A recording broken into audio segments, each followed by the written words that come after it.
அம்மாவின் தமிழ் சேனலுக்கு உங்களை அன்போடு வரவேற்கும். ஸ்ரீ பாகவதம் பார்த்துட்டு வரும். அதில் ஸ்ரீ கிருஷ்ண அவதாரத்தை பற்றி பார்த்துட்டு வரும்.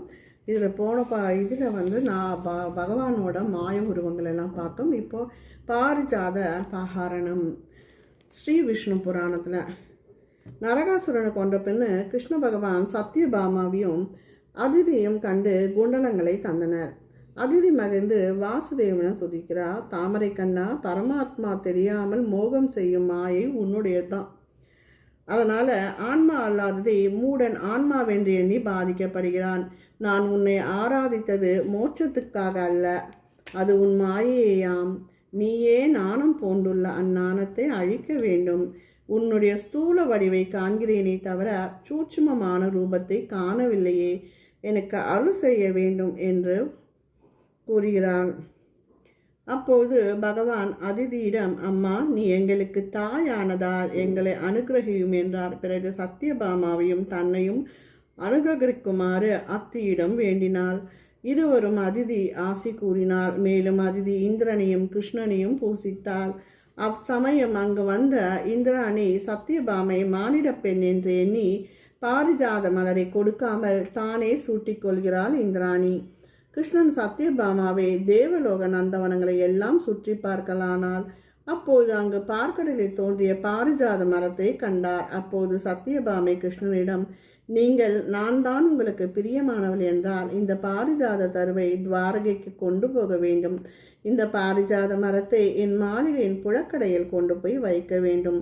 நான் இந்த மலர்களை கொண்டு என் கூந்தலை அலங்கரித்து என் சக்கலத்திமார் நடுவே மிகவும் சிறந்திருக்க வேண்டும். இது என் விருப்பம் என்றால் உடனே கிருஷ்ணன் அந்த மரத்தை அடியோடு பெயர்த்து கருடனின் மீது வைத்தார். அதை கண்டு காவல்காரங்கள்லாம் தடுக்கிறாங்க கிருஷ்ணனை. இது சசிதேவிக்கு பிரியமானது, இதை எடுத்தால் தேவர்களோடு போர் செய்ய வேண்டும் அப்படின்றான். அப்போது சத்யபாமாய் பார்க்கடலில் தோன்றிய இது அனைவருக்கும் பொது, இது சத்யபாமா எடுத்து சென்றாலே கூறுங்கள் அப்படின்னு சொல்கிறான்.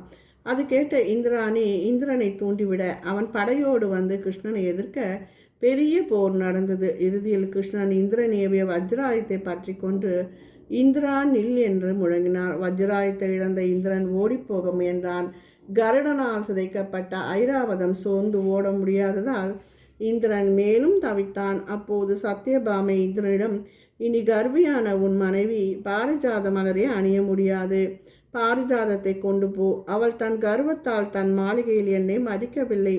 பெண்மையால் ஆழ்ந்திராத சித்தமுடைய நான் என் கணவரின் மகிமையை கொண்டாடி உன்னோடு போர் செய்தேன். புருஷன் பெருமையை பற்றி கர்வப்படாத பெண் உலகில் இல்லை. ஆனால் சசி அதற்காக மட்டுமின்றி உருவிலும் கர்வம் கொண்டுள்ளாள். அப்போது இந்திரன் அடிபணிந்தான், ஓடவில்லை. எவன் எல்லோருக்கும் சிருஷ்டி ஸ்திதி சம்ஹார கர்த்தாவாக இருக்கிறானோ அத்தகைய பகைவனால் ஜெயிக்கப்பட்ட எனக்கு வெட்கம் ஏதும் இல்லை. எவன் யாராலும் ஆக்கப்படாமல் தானே ஈஸ்வரனாய் அஜனாய் நித்தியனாய் தனது திருவுள்ளத்தின் உலக கருதி மானிடனாய் அவதரிக்கிறானோ அந்த பகவானை வெல்ல வல்லவர் யார்? நான் அவரிடம் தோற்றது நியாயம்தான் என்கிறார்.